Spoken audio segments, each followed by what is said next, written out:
This is the Two Tall Jews Show. We are the Two Tall Jews.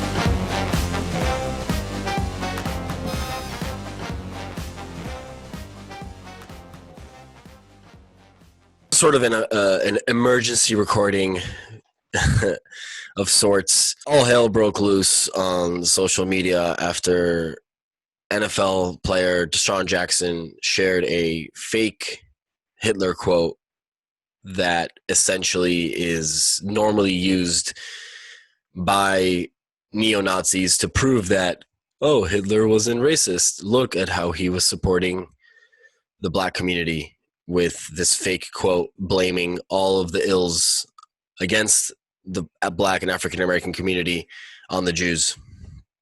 Very quickly, there was an uproar against Deshaun's post. Deshaun has over 1 million followers, so there's a big problem when this sort of thing is shared. Deshaun apologized, but it sort of opened up a floodgate of activism on social media, of people talking about anti-Semitism in a way that hadn't been spoken about, in a sense where a lot of Jewish people with influence were upset that, with social media influence, were upset that, you know, we've had a lot of social justice movements recently, but when there is an attack against the Jewish people, this being a social media attack and not a physical attack, which we've seen plenty of in the last couple of years, there wasn't the same sort of uproar. So more specifically, figures like Steven Jackson, former NBA player, came to the defense of Deshaun Jackson. Last couple days ago, Nick Cannon, singer, artist, he's an artist, right? Actor. Yeah, actor, artist. He went on his podcast propagating, anti-Semitic conspiracy theories from the likes of Louis Farrakhan, essentially, again, blaming all the ill will of the black community against not just white people, but specifically Jews, lumping in Jews as if all Jews are white. And there were some bright spots. Figures like Zach Banner, NFL player for the Pittsburgh Steelers, came out with a very direct statement of support for the Jewish community and against Deshaun. And now in the last week, Deshaun Jackson has been speaking to Holocaust survivors, and he is planning on actually visiting Poland and visiting death camps. Jews that are privileged are not privileged because they are Jewish. The Judaism doesn't add or aid their privilege. And so therefore, to use a hashtag Jewish privilege, it's disingenuous, it's a distortion of the issues, and it doesn't really accomplish anything. If anything, the oddest thing, you can let me know if you see people spreading this differently.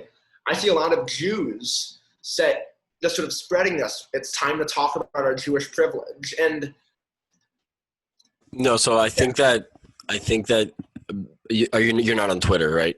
No, but I saw it surface on Instagram. Right. So what it became originally, it was an anti-Semitic trending hashtag, which was basically saying like, oh, let's talk about how much privilege Jews have. So as soon as prominent Jews on Twitter saw that happening, they flipped it and they said, oh, you want to talk about Jewish privilege? Okay, so let's talk about Jewish privilege. And they spoke about it on Twitter. Hen Mazig tweeted that out, and then thousands of people responded, and Bari Weiss, we'll get to in a moment, retweeted one of those responses. Right. So for example, Jewish privilege, hashtag Jewish privilege by YM Esquire, at Thursday Girl. Jewish privilege is being hated by white supremacists and Nazis, having our identities denied or redefined by anti-Zionists, or being told by the Nation of Islam and black Hebrew Israelites that we are satanic termites or not real Jews.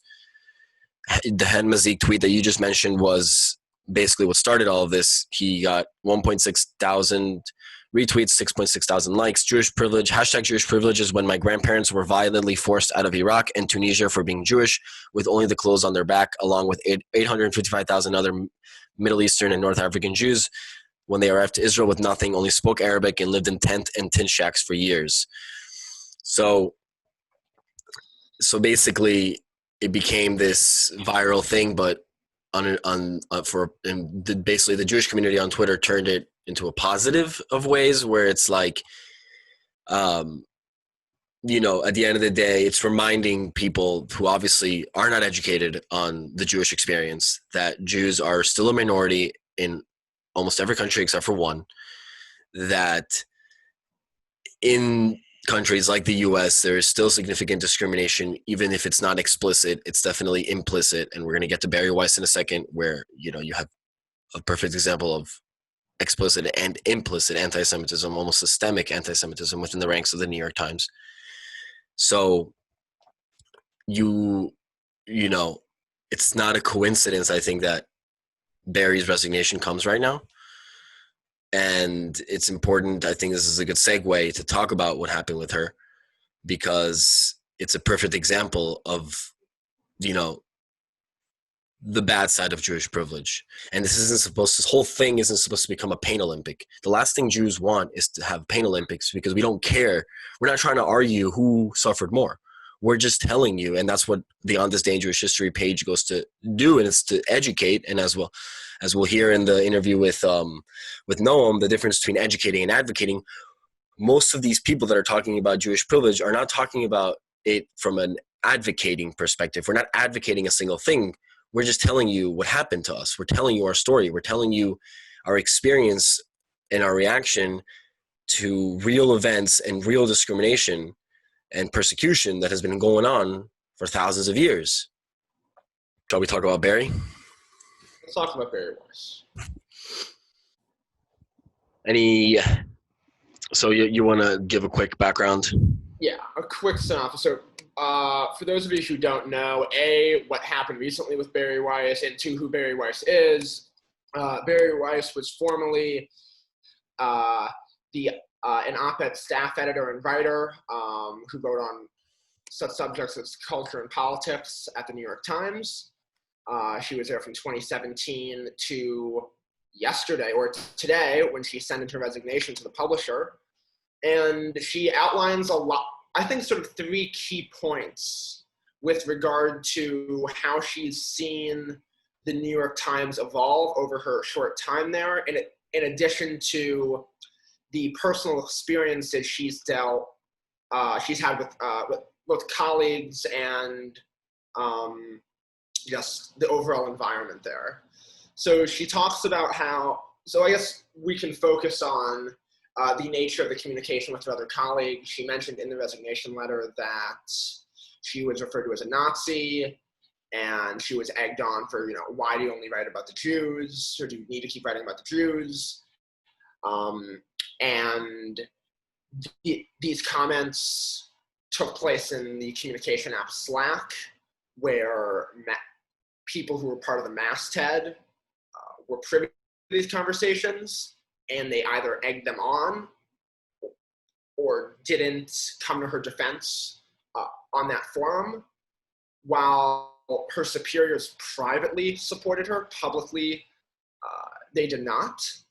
And this speaks to a kind of culture that she was subject to for an extended period of time.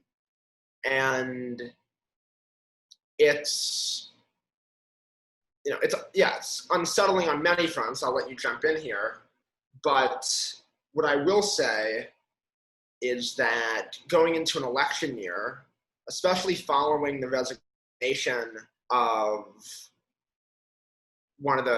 I think it was the leader of the editorial board a couple of weeks ago, the New York Times has both explaining to do and things to resolve with regard to the workplace, what goes on in the workplace. I do want to talk about one specific point, which continues the conversation in the resignation letter, when she says, basically, she uses the term wrongthink. Yeah. And it's this idea that no matter, if you want to have a genuine conversation about varying topics, varying opinions on the New York Times, it's not going to happen if those opinions and perspectives don't fall under the right think and of this woke culture that's taken over the New York Times. And I think Bari was talking about this for a very long time. This isn't new. This didn't just come out of nowhere. She was talking about the problems within the organization. She was hired specifically 3 years ago to bring more of a centrist view to the newspaper, knowing that Trump was going to win or that Trump had won, and that the paper would need to speak to some of these readers. And she speaks about that too.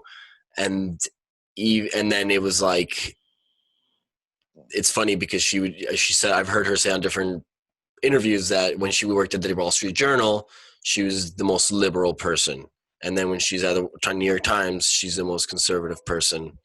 And I think that just defines who she is. She's a centrist. And if you hear her conversation with Joe Rogan, for example, the most recent one, you'll hear that aspect of her holding really strong liberal, social, democratic viewpoints, but at the same time, not wanting to succumb to the woke mob. I think what she was getting at, here's the thing, I think there's a difference between accusing the New York Times for not representing a plurality of voices or not having a plurality of opinions across the political spectrum, and talking about what I think she's getting at, which is the nature of how an op-ed or an argument can come to fruition, and how unless a certain person harbors certain views, or unless, essentially certain views can only be espoused either at certain times or not at all, or some views can't be espoused at all, and how the Times has a sort of unproven sort of Swiss cheese track record, if you would, with regard to the op-eds they apologize for and the ones they don't apologize for. And she mentions that in the piece. I mean, Brett Stevens, Ross Douthat, David Brooks, these people are not liberal by any stretch of the imagination, even though they really dislike Trump. But to your point, this idea of Wrongthink having to operate under the umbrella of Rightthink is, I don't know if it's ironic or if it's just overall kind of funny that the very thing that she set out to sort of achieve, her goal upon taking the job, is part of the reason why she's leaving, because the culture hasn't changed. And as a New Yorker, and as a New York Jew, and a proud New York Jew, I find it very conflicting, because part of me believes that the Times, independent of the op-ed page and the 4,000 anti-Trump editorials, which we can touch on in a minute, the front page and the in-depth reporting, I think, has never been better. So how do I reconcile that, which I believe to be true, with this culture of calling Bari Weiss a racist and a Nazi for espousing opinions that ought to be represented and there's certainly a space for in the New York Times, or at least there should be, given all the other opinions that they cover on a daily basis.